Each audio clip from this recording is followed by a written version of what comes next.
So part 3 discusses the attributes of x.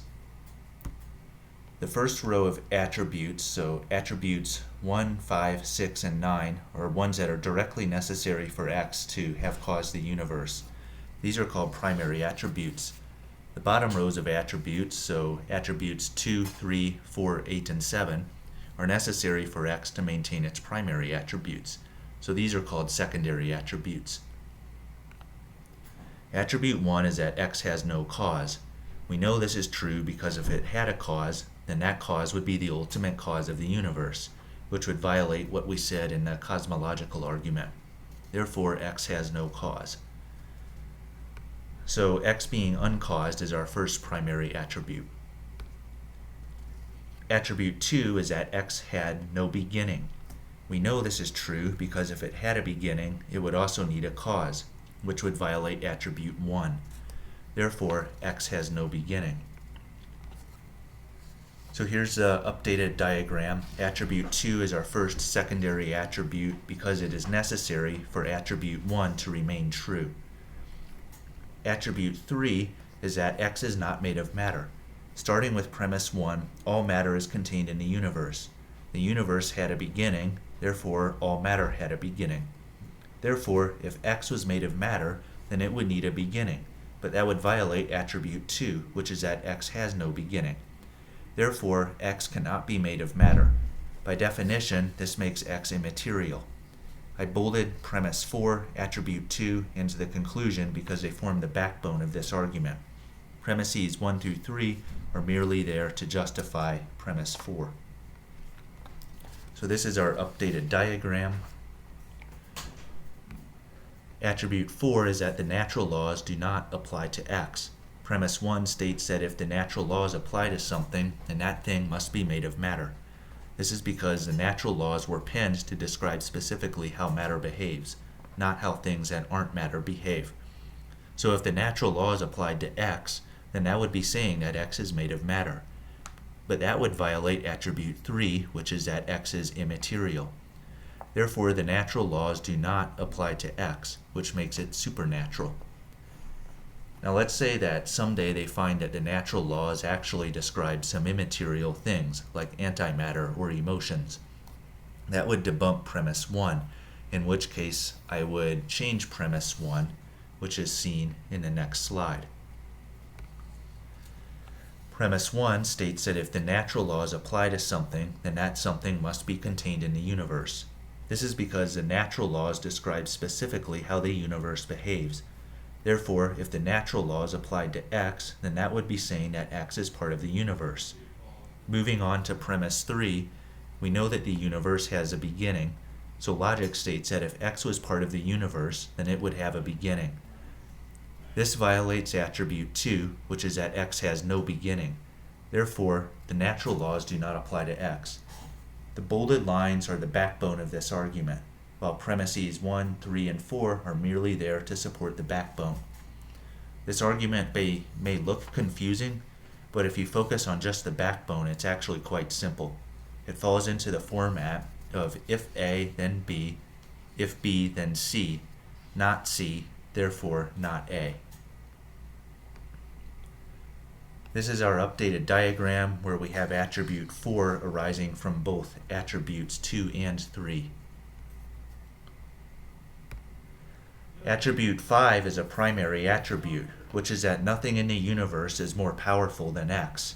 Premise 1 states that if the universe came from x, then all of its attributes came from x.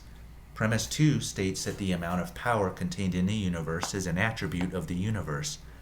So if all the universe's attributes came from x, and the amount of power is an attribute of the universe, then the amount of power in the universe came from x. Premise 4 states that it is impossible for x to give more power to the universe than it already has. Therefore, the amount of power in the universe cannot be greater than the power of x.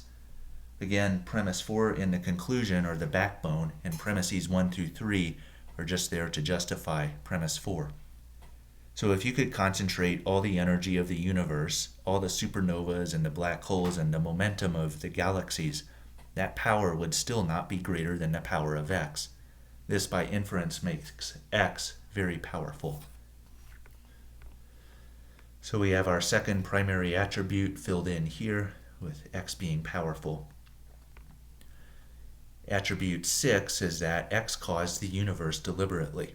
This is because if it didn't, certain cosmological constants would not be at their correct values. A cosmological constant is a mathematical constant whose exact value is required for the universe to exist. An example would be the gravitational constant. These constants are at their correct values, which means that x caused the universe deliberately, which implies that x has a will. So in the table on the left, I gave a few of these constants and the amount of error they can have before the universe ceases to exist as we know it. For the gravitational constant, the maximum amount of error is 1 part in 1 times 10 to the 34th power. For the initial entropy, the amount is 1 part in 1 times 10 to the 123rd power.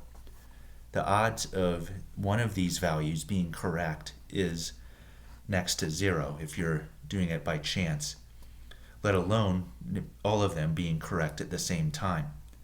Therefore, x causing the universe was not an accident. If it wasn't an accident, then it was done deliberately, which means that x has a will. There is a potential objection to this idea, which is the multiverse theory. It states that there are an infinite number of universes, each one with their own set of constants. The universe that we are in just happens to be the one with the right constants, so no deliberate intervention was needed. The main problem with this idea is that it has no evidence. To believe it would mean that we could believe other things with no evidence, like that there is a species of abominable snowmen living on Pluto, or that there are fire salamanders inside of the sun. Ironically, the multiverse theory is usually used to deny that the universe has a cause. But if one universe can't pop into existence on its own, then how could an infinite number of universes? The multiverse theory is not successful in debunking that the causation of this universe was deliberate and is therefore willful.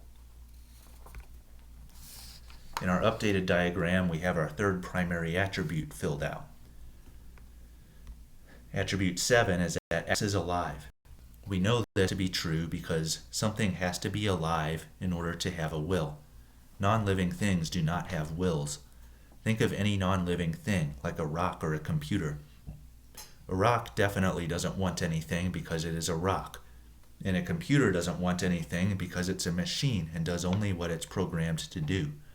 I can think of no non-living thing that has a will, nor can I think of anything that has a will that is not living.